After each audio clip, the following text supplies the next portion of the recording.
Hello everyone, welcome to Chapter Hunt. This is Radhika.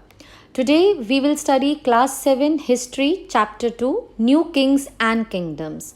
I will cover the topics and subtopics of this chapter in question and answer form instead of just notes.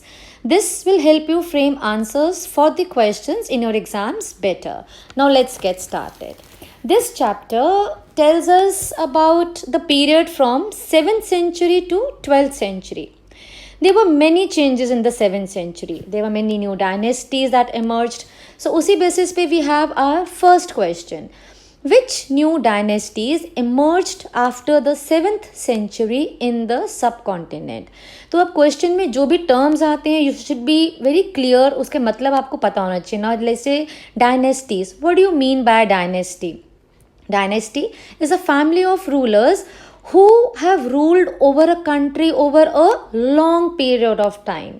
और ऐसे ही subcontinent, we all know what a subcontinent is. Subcontinent is a large area of land that is part of a continent. An example जैसे उसका India is a subcontinent of Asia. Now to answer this question, just go through the map on page 16 of your NCERT. It is very important. Now just see इसका answer क्या लिखेंगे.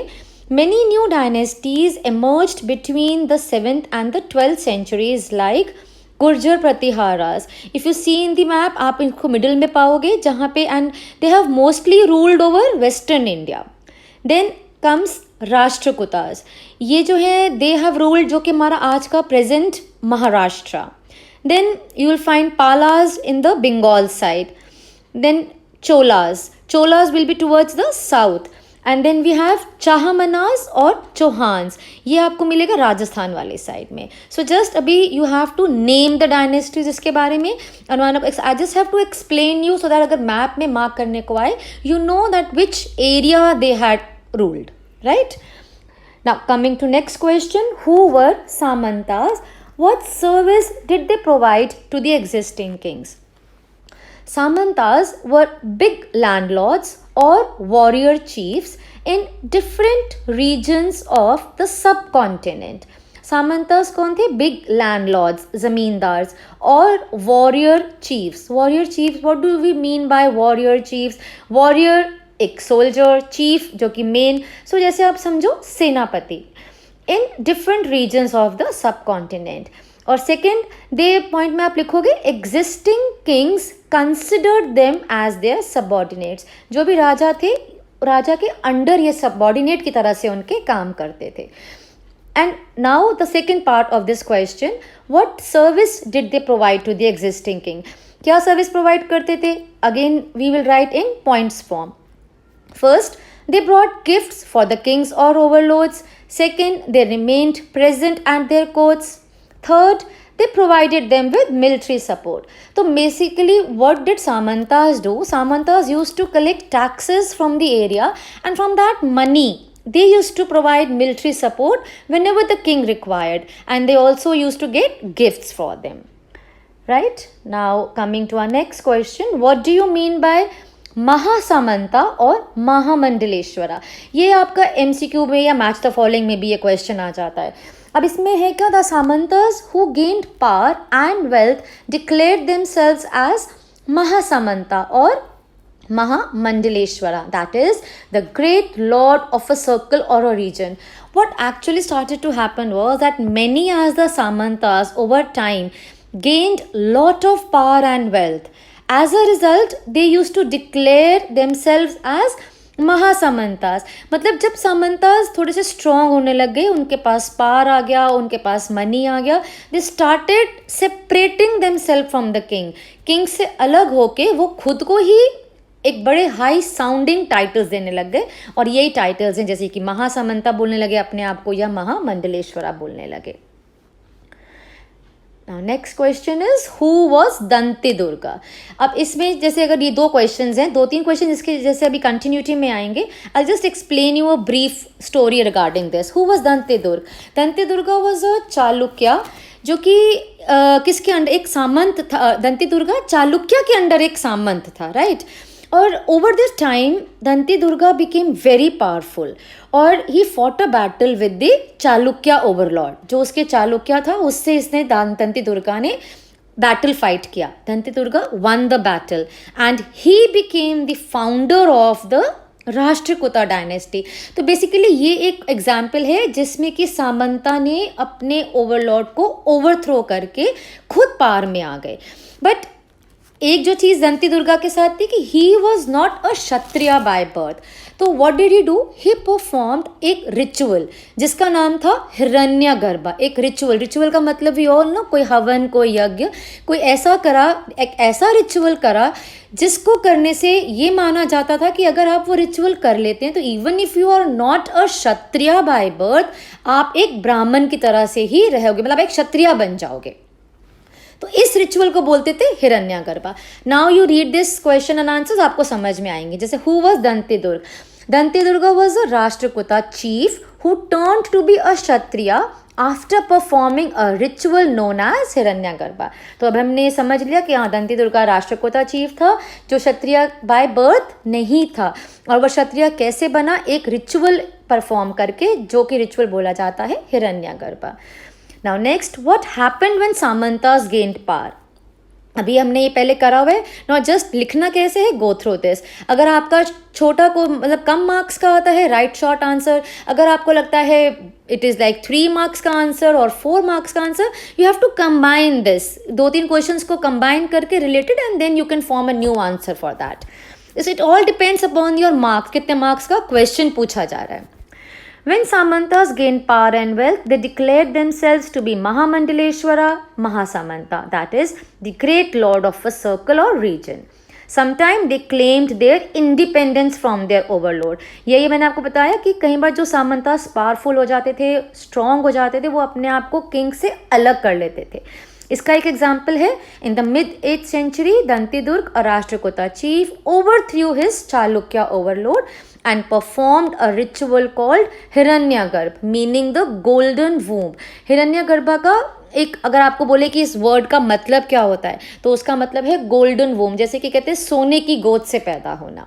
तो ये हो गया हमारा इसके बारे में, right. Coming to our next question. ये भी आपको एक क्वेश्चन में आ सकता है 1 मार्क्स का या जैसे भी, कि what do you understand by Hiranyagarbha. तो हमने ये समझ लिया है, yes, Hiranyagarbha literally means the golden वूम.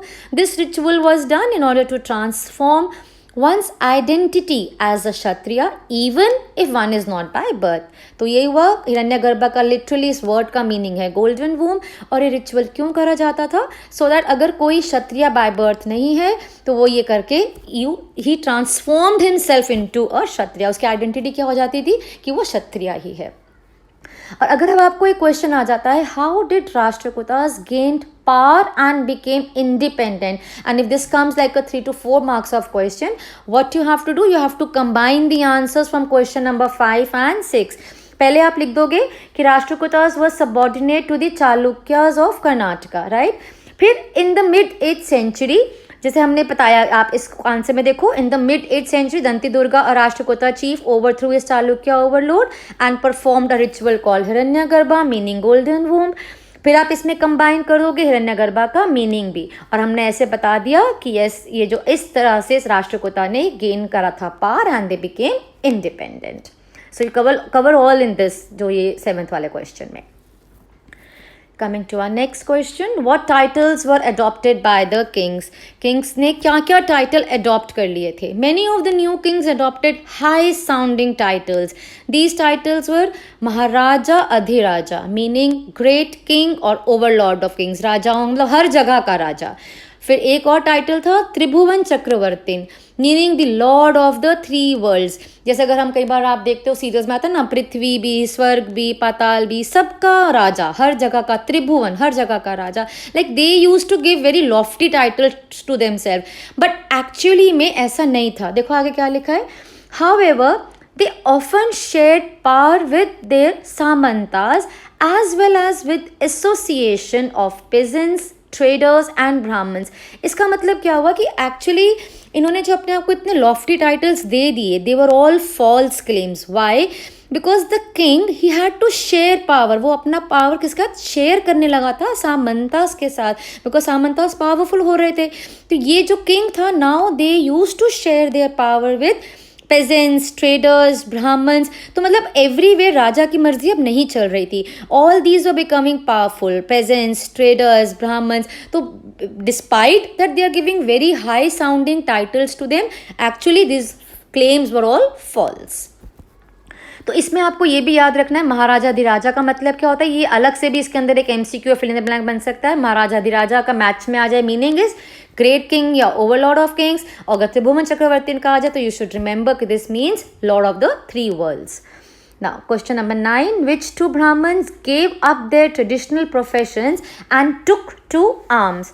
अब ऐसे 2 ब्राह्मण थे जिन्होंने क्या किया, अपना ब्राह्मण वाला प्रोफेशन छोड़ के टुक टू आर्म्स, फाइट्स और लड़ाइयाँ, वॉर वगैरह करने लग गए. वो कौन थे?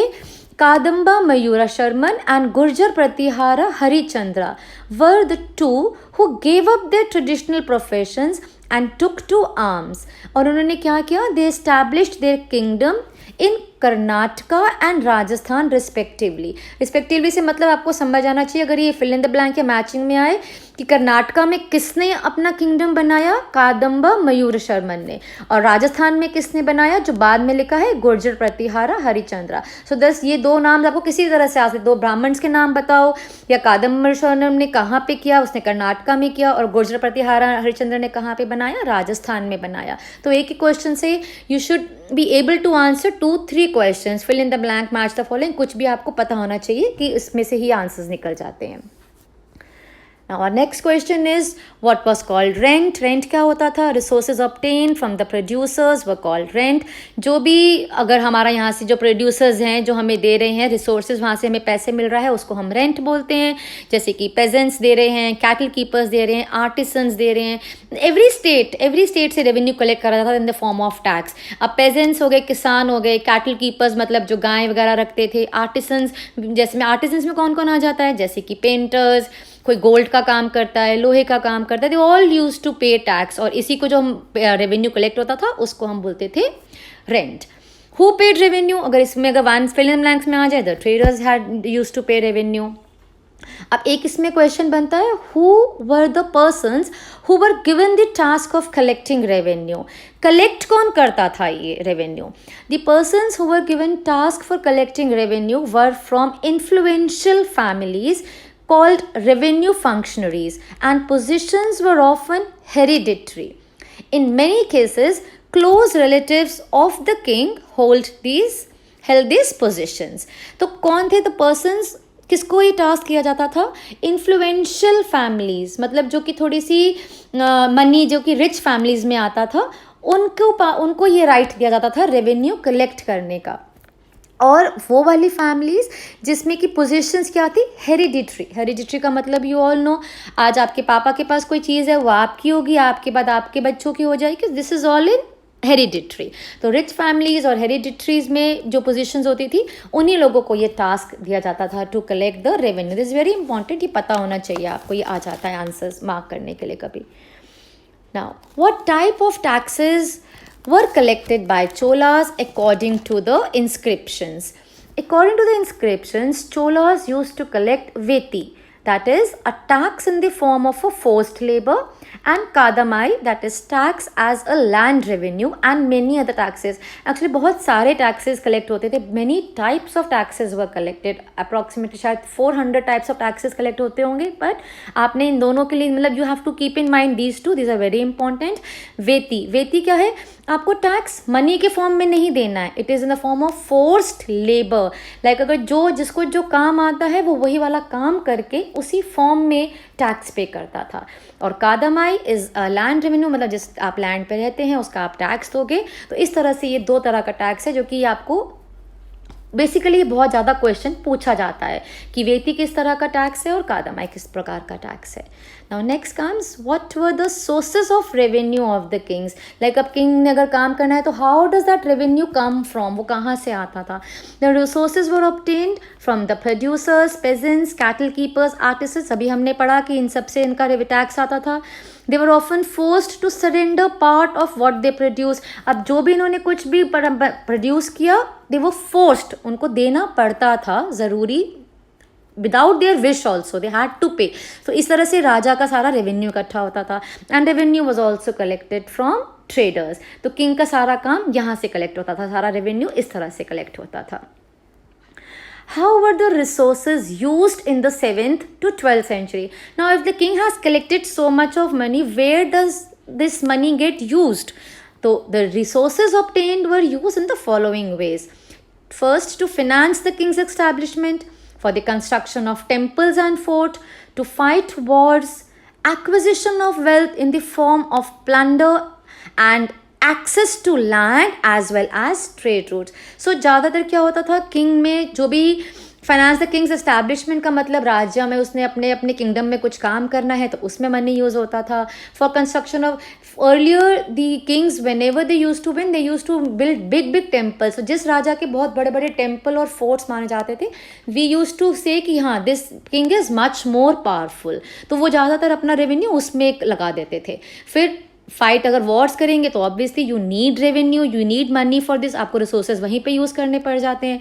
Acquisition of wealth in the form of plunder. Plunder का मतलब होता है लूटना इधर उधर. जैसे अगर आपने किसी राजा को फाइट करा, उसका लैंड छीन लिया, तो इस तरह से भी आप अपना रिसोर्सेज को यूज़ कर रहे हो. या access to land as well as थोड़ा बाकी जो हमारा जो ट्रेड में जो भी काम आता है उसमें ये आपका सारी चीज़ें यूज़ हो जाती हैं.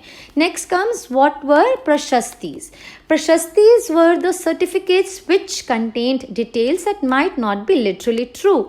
They told how rulers wanted to depict themselves as valiant, victorious warriors. These were composed by learned Brahmins who occasionally helped in administration. प्रशस्ति हमने पहले क्लास 6 में भी करा हुआ है. प्रशस्ति का मतलब जैसे आपको पता है प्रेज, तारीफ. तो समटाइम्स क्या होता था कि actually mostly what was all written in the prashastis, it was how strong a king is, कि उसने कितनी मतलब ही इज़ अ वॉरियर, उसने कितने वॉर्स लड़ा है और जीता है. So but all these details were not always true. तो और ये कौन लिखता था? Learned Brahmins use to write. ये भी कई बार आपको आ जाता है prashastis were compose by dash, तो आपको पता होना चाहिए लर्नेड ब्राह्मण्स. लर्नेड मतलब पढ़े लिखे जो कि ब्राह्मण्स थे, वही ये प्रशस्तिस को लिखा करते थे. How were Brahmins rewarded? Kings often rewarded Brahmins with grant of land. These were recorded on copper plates. The plates were given to those who received the land. Kings को क्या करना था? ब्राह्मण को अगर उनको रिवॉर्ड देना है तो वो उनको लैंड दे देते थे. और लैंड का कहाँ पे लेते थे? रिकॉर्ड कहाँ बनाया था? आपने देखा था होगा कॉपर प्लेट्स. कॉपर प्लेट्स पे he they use to keep this record कि किस ब्राह्मण को क्या कौन सा लैंड दिया गया है. No there is some very एक इंटरेस्टिंग सी बात है इसके पीछे. Why this use to be done? Because what happen was कि कभी कभी राजा बदल जाते हैं. अगर हमने लाइक देवर वॉर, एक राजा जीत गया दूसरा हार गया, सो Brahmins were very clever. They had this record and they showed it to the new king कि yes, we were rewarded this land by the previous king, so you cannot take away this land from us, because in maximum cases you were not supposed to pay tax on these lands. इसीलिए ये जो ब्राह्मण थे ये copper plate पे record रखते थे अपना, ताकि न्यू किंग आए तो वो उसको दिखा सकें और अपनी एक प्रेज भी और अपना वो भी दिखाए कि yes we were like rewarded by the earlier king. Now next, who was Kalhana? Why was he famous? या एक और क्वेश्चन बन सकता है, उसका भी आंसर सेम ही रहेगा कि what was unusual about Kalhana's writing? Unusual thing for the 12th century was a long Sanskrit poem. It contained the history of kings who ruled over Kashmir. It was composed by an author named Kalhana. He used a variety of sources. They included the following: inscriptions, documents, eyewitness accounts, earlier histories. Unlike the writers of Prashastis, he was often critical about the rulers and their policies. तो इसमें 2-3 चीज़ें भी याद करनी. कल्हाना पे भी question आता है, it's very important. Sanskrit poem है, ये क्या अनयूजुअल का मतलब क्या हुआ? बिकॉज हमने ज़्यादातर देखा है कि प्रशस्तीज ही लिखी जाती थी उस टाइम, और प्रशस्तीज हमेशा प्रेज ही करती थी किंग के. इट वॉज नॉट कि वो हमेशा सही होती थी. But the unusual thing about this is कि कल्हाना ने क्या किया? ही क्रिटिसाइज्ड ऑल्सो. उसने ऐसी पॉलिसीज बताई कि येस कुछ कुछ गलत चीज़ें भी थी. Some kings were not doing correct things, कुछ उनकी पॉलिसीज भी सही नहीं थी. तो he even criticise the kings in this. और ये किस पे लिखी? It was a long Sanskrit poem, ये आपने याद रखना है. और इसमें क्या था? It contain the history of the kings who ruled over Kashmir. और इसमें क्या क्या सोर्सेज इंक्लूड हुए वो आपने देख लिया, इंस्क्रिप्शन, डॉक्यूमेंट्स, आई विटनेस भी और अर्लियर हिस्ट्रीज भी. Now coming to our next question, which three dynasties fought the tripartite battle? ये ज़्यादातर 1 मार्क में या इसमें मैच द फॉलोइंग में, ये फिल द ब्लैंक में भी आता है कि ट्राईपार्टाइट मतलब 3. ट्राईपार्टाइट का वर्ड समझ में आ रहा है ना आपको? Try means 3 parties. तो कौन कौन सी 3 डायनेस्टीज थी जिन्होंने ये फाइट करा? Gurjar Pratihara, Rashtrakuta and Palas were the 3 dynasties which fought the tripartite battle for control over Kannauj. इसके ऊपर एक रीज़न है, गंगा वैली के पास there is a very fertile area, this Kannauj city. So अगर एक fertile है, it is good for agriculture, so obviously you could collect good revenue from that land. So for centuries, many kings wanted to control over Kannauj. और ये जो तीनों थी, इन्होंने dynasties ने ये फाइट किया, तो इसलिए हम इसको ट्राईपार्टाइट battle कहते हैं. Now coming to question number 20th, what did the new dynasties do to gain acceptance? क्या क्या किया उन्होंने acceptance के लिए? The new dynasties were based in some specific region. They tried to control other areas. The most prized area I told you अभी सबसे important जो कि उनको सबसे ज़्यादा benefit मिल रहा था कहाँ से, was city of Kannauj in the Ganga Valley. Rulers belonging to Gurjar Pratiharas, Rashtrakutas and the Palas fought against each other to get control over Kannauj for centuries. New temples were built. या I told you कि जो भी राजा अगर कोई जीतता था तो वो उनको अपना पार को शो करने के लिए नए नए टेम्पल्स बनाता था, बड़े बड़े temples. New temples were built to demonstrate rulers power and wealth. They attacked other kingdoms and used to plunder the temples of the capital so as to gain wealth. So these were all the ways by which they used to gain wealth and gain their acceptance. So we'll study till this topic in this video. In part 2 of this chapter, I'll cover questions from rise and expansion of Cholas, administration, agriculture, irrigation of Cholas, and a few more topics in that. So stay tuned to this channel and click on the bell icon to get the notification. I'll see you soon in my next session. Take care. Bye-bye.